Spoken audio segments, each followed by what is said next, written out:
শুভ সকাল বন্ধুরা, কেমন আছেন সবাই? আশা করছি সবাই খুব ভালো আছেন। এপিএসএস ব্লগের আরও একটি নতুন ভিডিওতে আপনাদের অনেক অনেক স্বাগত জানাচ্ছি। আজ মঙ্গলবার আর এখন বাজে সকাল 7টা। ঘুম থেকে উঠে বাসি কাজকর্ম সমস্ত কিছু সেরে চলে এসেছি ছাদে। আর কয়েকদিন ধরে না উনুনে রান্না ঠিকমতো করাই হয়নি। তো আজকের ভাবছি উনুনে একটু হলুদটা সিদ্ধ করব। বাগান থেকে অনেকটা হলুদ এনেছি, তো সেই হলুদটা শুকনো করার সময়ই হচ্ছে না। আর এখন তো শীতকাল, বেলাটা ছোট, সেই জন্য না সকাল থেকে সন্ধে হয়ে যেতে বেশি সময় লাগে না। আর অল্প একটু আধটু কাজ করতে করতেই যেন সন্ধে হয়ে যাচ্ছে।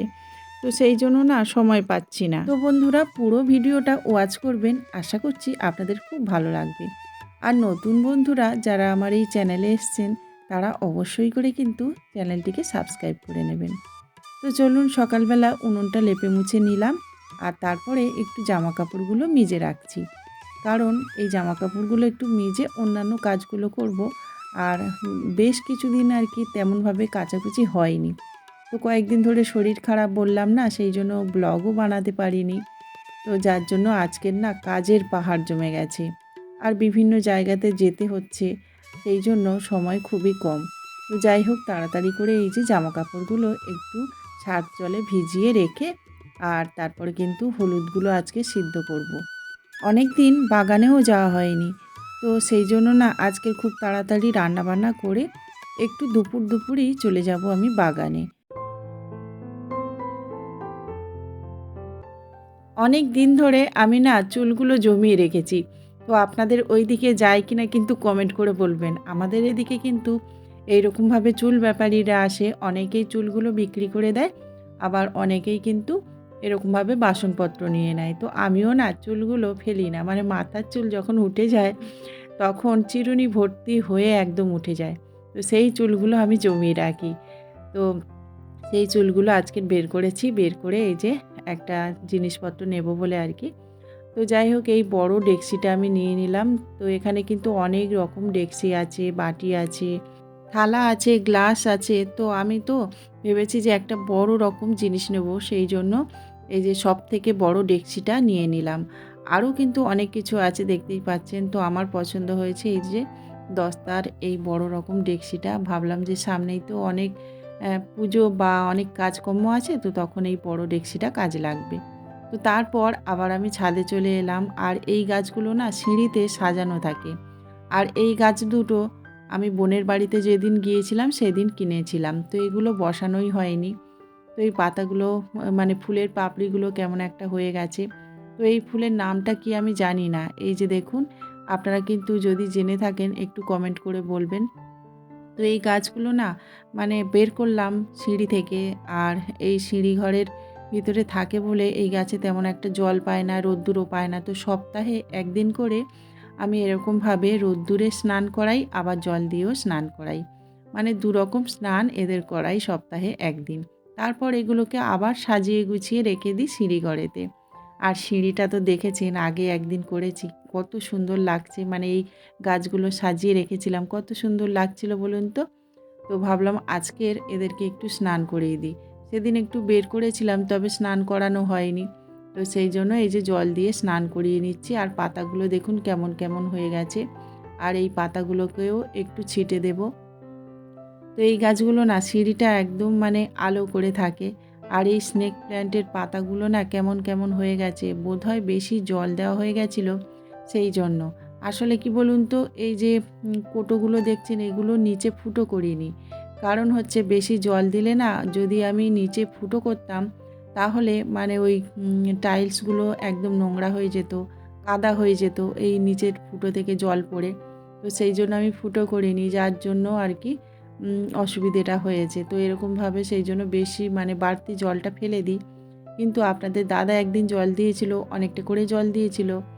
তো ওই জলটা না রয়ে গেছিলো। আর এরা না বেশি জল বা বেশি রোদ্দুর পছন্দ করে না। তো সেই জন্য হয়তো গাছগুলো খারাপ হয়ে গেছে। তো এখন এই যে আমি কাঁচি দিয়ে আর গাছগুলোর যে মরা মরা অংশগুলো আছে সেগুলোকে কেটে দিচ্ছি।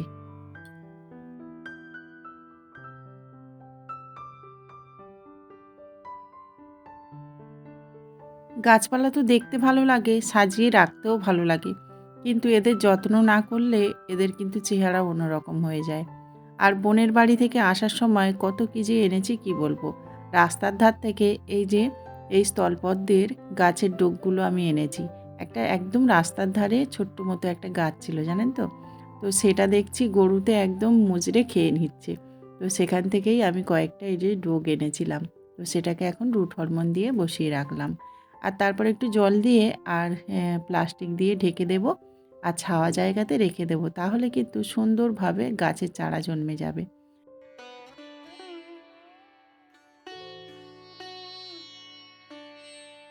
গাছপালা বসাতে তো ভীষণ ভালোবাসি। তবে সব গাছপালা তো কিনে বসানো সম্ভব নয় না? তো সেই জন্য নিজে হাতে চারা তৈরি করে আর বসাই। আর পদ্ম গাছটা দেখুন একটু, একটু করে দেখছি পাতা ছাড়ছে। বেশ ভালো লাগছে জানেন তো? কবে যে ফুলটা পাবো সেই অপেক্ষায় এখন আছি। তো চলুন এখন আমি হলুদগুলোকে সেদ্ধ করব। তবে এই যে মাটির হাঁড়ি না, এটা না দেখছি অনেকটা মানে চটা উঠে গেছে। সেই জন্য আমি পেছন দিকটাতে একটুখানি কাদা লেপে দিয়েছি।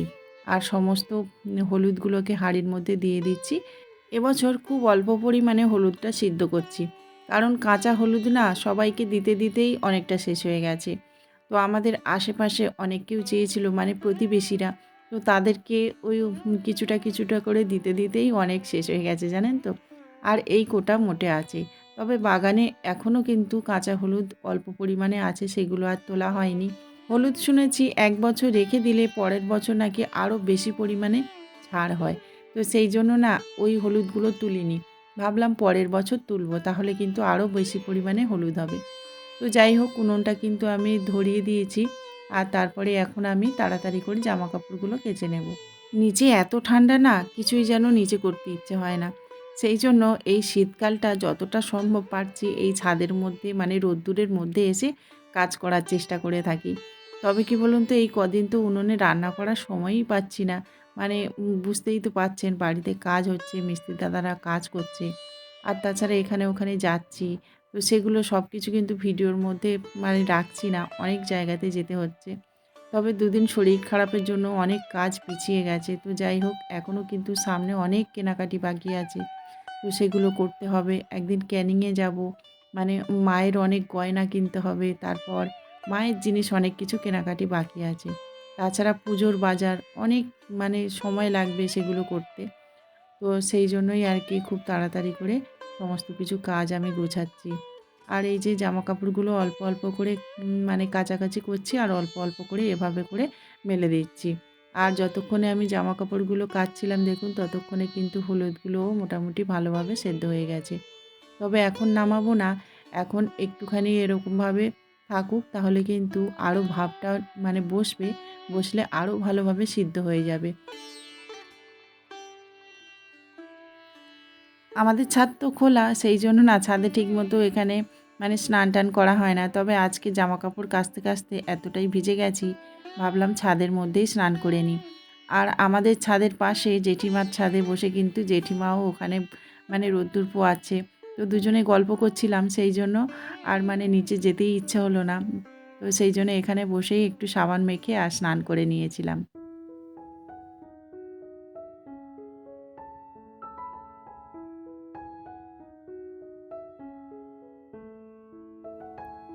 আমাদের সংসারে যা কিছু প্রয়োজন সেগুলো যদি আমরা নিজেরাই তৈরি করতে পারতাম তাহলে কত ভালো হতো বলুন বন্ধুরা। বাজারে যেসব জিনিস আমরা কিনে খাই সেগুলো তো অনেক কেমিক্যাল ব্যবহার করেই তৈরি হয়। তবে ঘরোয়া যেসব জিনিসগুলো আমরা খেয়ে থাকি সেগুলো কিন্তু খুবই ভালো লাগে। আগেকার দিনের মানুষরা না সব কিছু কিন্তু ঘরে তৈরি করার চেষ্টা করত। আর সব সময় কিন্তু তারা নিজেদের ঘরের জিনিস খেত বলেই কিন্তু এতটা রোগবালাই কম হতো। এখন তো আর তেমনভাবে কেউ ঘরে কিছু তেমনভাবে চাষবাস করে না। আর করলেও সেখানে কিন্তু বিনা সারে কেউ তৈরি করে না। সবাই কিন্তু সার প্রয়োগ করে। যার জন্য আমাদের এত রোগের উৎপত্তি। তো যাই হোক বন্ধুরা, হলুদটা সেদ্ধ হয়ে গেছে। শুকনো করতে দিয়ে দিলাম। তারপর পাখিকে একটু খাবারটা দিয়ে আর এই যে ফুল তুলতে লেগে গেছি। তো সারাদিনের মধ্যে সবথেকে আমার ভালো লাগা কাজ হচ্ছে ফুল তোলা। আপনাদের সাথে সেটা শেয়ার না করতে পারলে না ভালো লাগে না। তো সেই জন্য প্রতিদিনই আমি ফুল তোলার ভিডিওগুলো রাখার চেষ্টা করি। এই যে রানী রাসমণি জবাটা যেদিন যেদিন ফোটে না, ছাদটা একদম আলো হয়ে থাকে যেন। আর যখন ২-৩টে করে ফোটে তখন যে তুলতে কতটা ভালো লাগে কি বলবো বন্ধুরা। আর এই যে দেখুন একদম সিম্পল লাল জবা, এই জবাটাও কিন্তু মোটামুটি এখন অনেক কোটা করেই ফুটছে। প্রতিদিন ২-৪টে করে তো ফুটছেই। এই দেখুন বন্ধুরা, কত সুন্দর লাগে তাই না বন্ধুরা? আর যখন আমার মা আসবে বাড়িতে তখন কিন্তু জবা ফুল মায়ের চরণে দিতে পারবো।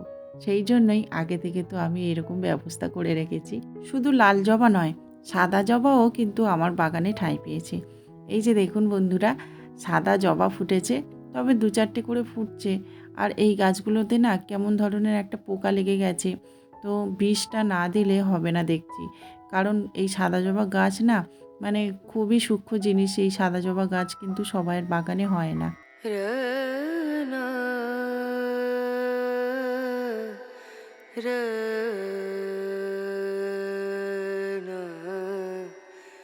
রনু।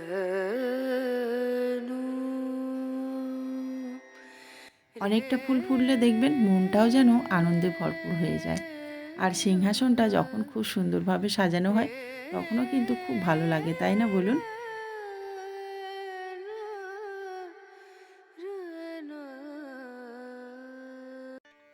তাড়াতাড়ি এসে ভাতটা বসিয়ে দিলাম আর ভাতের হাঁড়ির উপরে একটু জল দিয়ে দিলাম গরম করতে। আর এখানে আমি একটু পেঁয়াজ লঙ্কা কেটে নিয়েছিলাম। তো আজকের না একটা ঝাল ঝাল করব, আর তার সাথে সাথে একটা চচ্চড়িও কেটে নিয়েছি। তো দুটো তরকারি খুব তাড়াতাড়ি করব। কারণ ওই যে বললাম তাড়াতাড়ি করে আজকের বাগানে যাব। একদম সিম্পল রান্না। আর এই মাছগুলো আগের দিন আমি কিনে এনেছিলাম। তো রাতের বেলা অনেক সময় আমি বাজারে যাই আর বাজার করে আনি, সেই রকমভাবে আগের দিন এই মাছটা কিনে এনেছিলাম, তো রয়ে গেছিলো, সেটা নিয়েই আজকে রান্নাবান্নাটা সারছি। তো সমস্ত মশলা দিয়ে কষিয়ে আর তারপর জল ঢেলে দিয়ে দেখতে পেলেন যে মাছগুলো দিয়ে দিলাম, আর তারপরে একটু ধনেপাতা কুচিও দিয়ে দিয়েছি। আর মাছের মাথা যেটা ছিল সেটা দিয়েই একটা মানে সবজি বানাচ্ছি। তো যেসব সবজিগুলো শুকনো হয়ে যাচ্ছিল সেগুলোই সমস্ত কিছু কেটে নিয়েছি। আর মোটামুটি এখানে অনেক কিছু আছে, বাঁধাকপি আছে, তারপর চিচিঙ্গে আছে, ভেন্ডিও আছে। তো অনেক রকম মানে সবজি দিয়ে ওই চচ্চড়িটা বানিয়েছি। খাওয়া দাওয়া করে আর কিন্তু একটুও বসিনি, সঙ্গে সঙ্গে রেডি হয়ে চলে এলাম বাগানে। এই যে বাগানের গেটটা খুললাম, তো এখন দেখতে পাচ্ছেন কতটা রোদ্দুর। আর জানেন তো, এতটা তাড়াতাড়ি আসলেও কাজ করতে করতে কিভাবে যে সন্ধে হয়ে যায় আমি কিন্তু বুঝতে পারি না। মানে এখানে একটুখানি কাজ করব তাতেই যেন সময়টা কতটাই চলে যায়। আসলে কাজ করলে কিভাবে যে সময়গুলো বয়ে যায় আমরা কিন্তু নিজেরাও টের পাই না।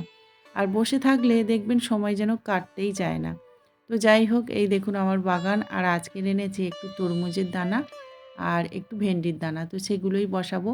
আর দেখুন কি সুন্দর বাগানটা সবুজ হয়ে গেছে। বিন্দু থেকেই কিন্তু সিন্ধু তৈরি হয়।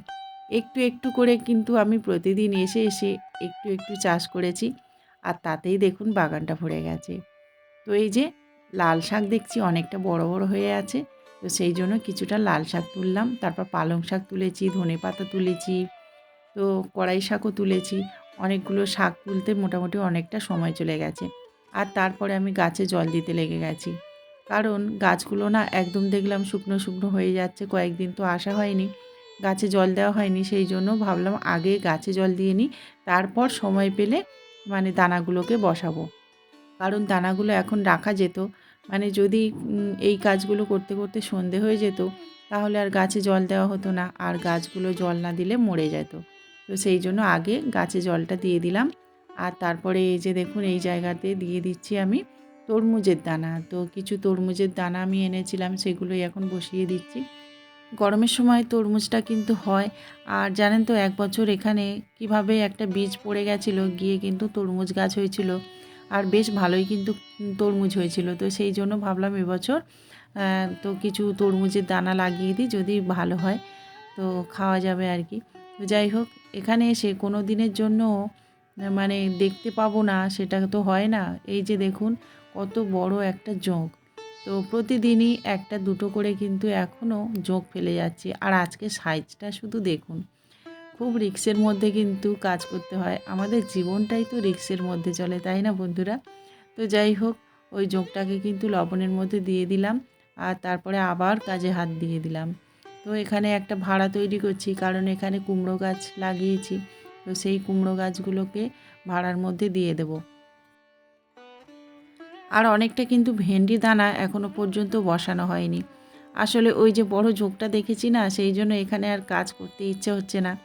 তো ওই যে কাগজের উপর দাঁড়িয়ে দাঁড়িয়ে একটু কূপ দিচ্ছিলাম, কিন্তু এই যে ভেন্ডি গাছগুলো বসানোর জন্য বড় করে লম্বা করে লাইন কাটতে হবে, যার জন্য ওই কাগজের উপর দাঁড়িয়ে আর কাজ করা যাচ্ছে না।